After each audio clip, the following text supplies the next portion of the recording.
रूस से यूक्रेन युद्ध में बीते 4 साल से सिर्फ और सिर्फ तबाही के निशान है, लेकिन साल 2026 में रूस ने यूक्रेन पर रिकॉर्ड तोड़ तबाही मचाई है। रूसी सेना के हमले लगातार तेजी से बढ़ते जा रहे हैं और आलम यह हो गया है कि यूक्रेन को झुकने में कहीं ना कहीं अब ये समझ में आने लगा है कि उसके लिए ही अच्छा होने वाला है, लेकिन क्या वो झुकेगा, ये सवाल भी है।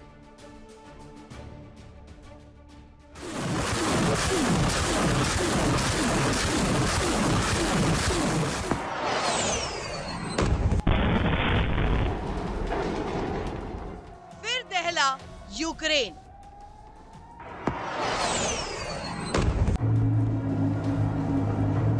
जेलेंस्की करेंगे सरेंडर।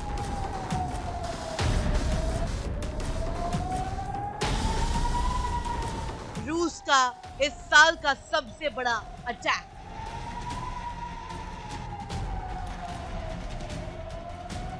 रूसी सेना एक बार फिर यूक्रेन पर ऐसा बारूद बरसाया जिससे यूक्रेन का जर्रा जर्रा दहल गया।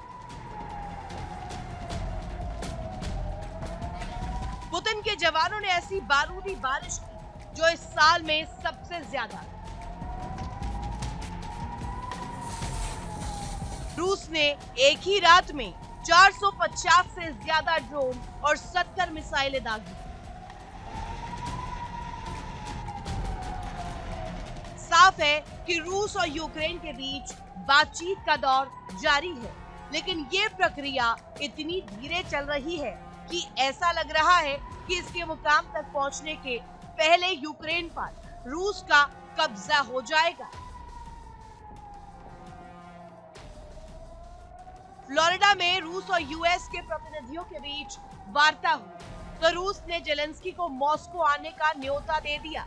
हालांकि रूस ने ये साफ कर दिया है कि पुतिन और जेलेंस्की के बीच मुलाकात केवल मॉस्को में ही हो सकती है और इसके लिए किसी भी वैकल्पिक जगह पर विचार नहीं किया जाएगा।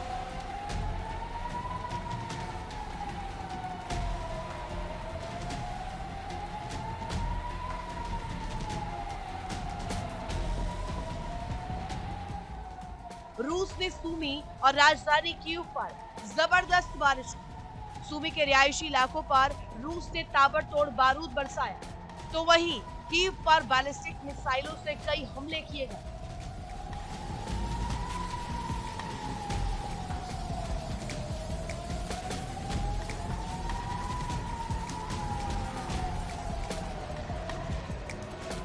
सूमी में रूस के निशाने पर थर्मल पावर प्लांट्स रहे जिन पर पैप 250 बमों से हमला किया गया, जबकि खार्किव में भी ऊर्जा संयंत्रों पर अटैक किए गए। यहाँ ड्रोन और मिसाइल से हुए हमले में बुनियादी ढांचे को काफी नुकसान हुआ।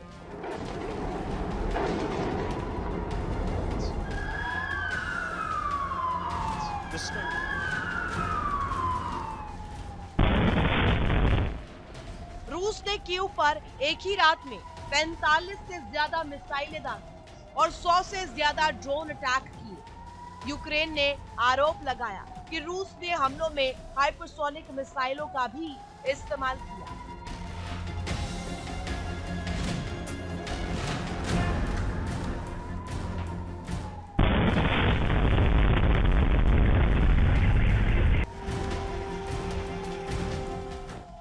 बताया जा रहा है कि रूस के Tu-95M बॉम्बर्स से हमले किए गए। ये विमान ओलेनिया बेस की ओर भेजे गए।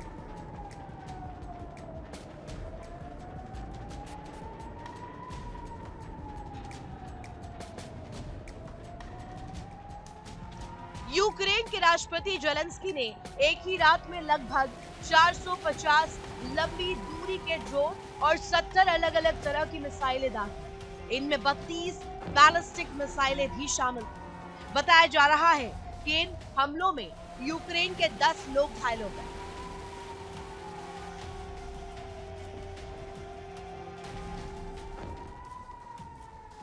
जेलेंस्की ने आरोप लगाया कि रूस ने जानबूझकर यूक्रेन के एनर्जी सेक्टर को निशाना बनाया ताकि ठंड के मौसम में लोगों की परेशानी बढ़ जाए। उनका कहना है कि रूस चाहता है कि लोगों को रोशनी, हीटिंग और पानी जैसी जरूरी सुविधाएं ना मिल सके।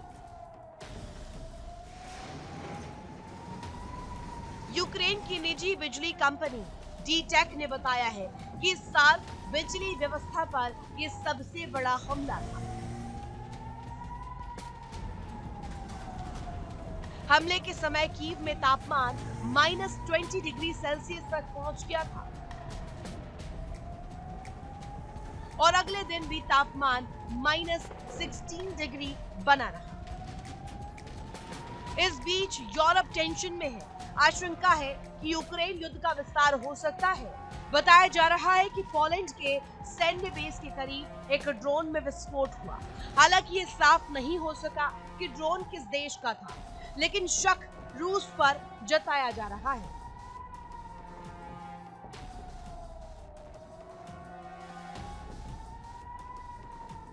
ऐसे में सवाल यह है कि इस ड्रोन अटैक के जरिए रूस क्या संदेश देना चाहता है।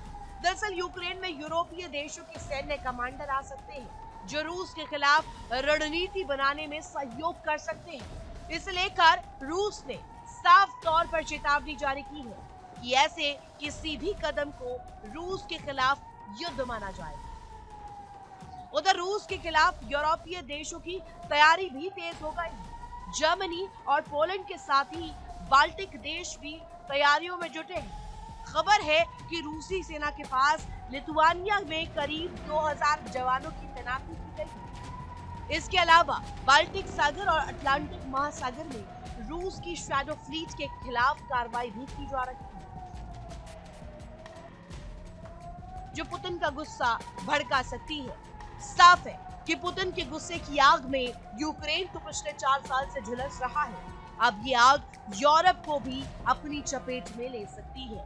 ऐसे में इस युद्ध के विश्व युद्ध में बदल जाने की आशंका जताई जा रही है। Bureau report, India day.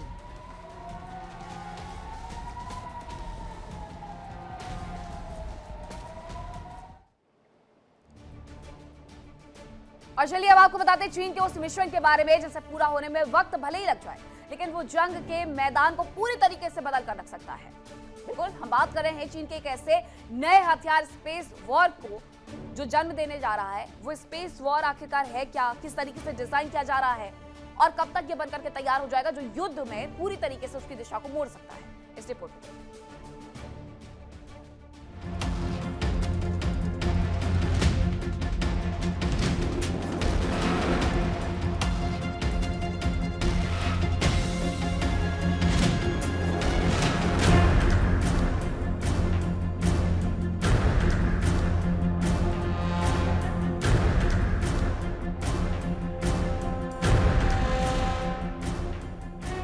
Science and fiction की फिल्मों में दिखाई गई कल्पना को चीन अब हकीकत में उतारने जा रहा है।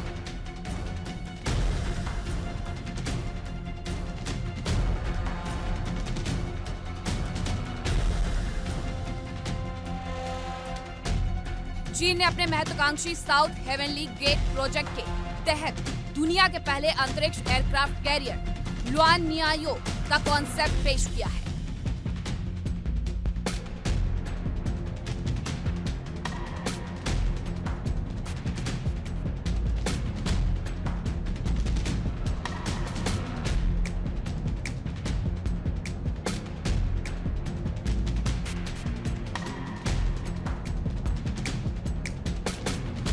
जो 242 मीटर लंबा और स्टार वॉर्स जैसी टेक्निक से लैस होगा। ये पृथ्वी के वायुमंडल के किनारे से हाइपरसोनिक मिसाइलें और अनमैन्ड लड़ाकू विमान तैनात कर सकेगा।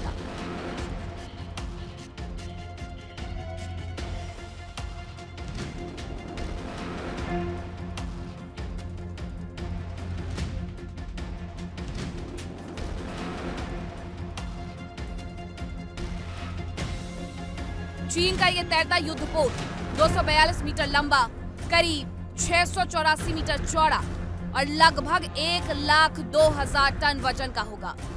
यह स्पेसक्राफ्ट 88 शुआर नू अनमैन्ड फाइटर प्लेन साथ ले जाने में सक्षम होगा। ये जेट्स स्टील्थ टेक्निक से लैस होंगे और हाइपरसोनिक मिसाइलें दाग सकेंगे।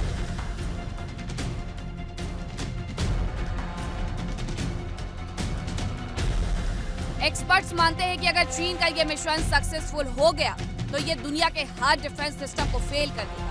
ये एयरक्राफ्ट कैरियर जमीन से हवा में मार करने वाली मिसाइलों और मौजूदा फाइटर जेट्स की पहुंच से बहुत ऊपर होगा। ये सीधे अपने टारगेट के ऊपर जाकर हमला कर सकेगा। चीन अपनी रॉकेट तकनीक और सैटेलाइट तकनीक में भारी निवेश कर रहा है। चीन का ये aircraft carrier Luanniao south heavenly project के तहत बनाया गया।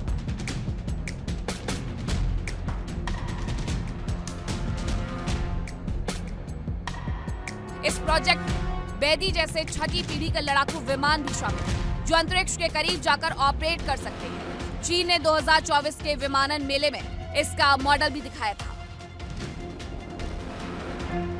माना जा रहा है कि लुआननियाओ स्पेस एयरक्राफ्ट कैरियर भविष्य का युद्धपोत होगा।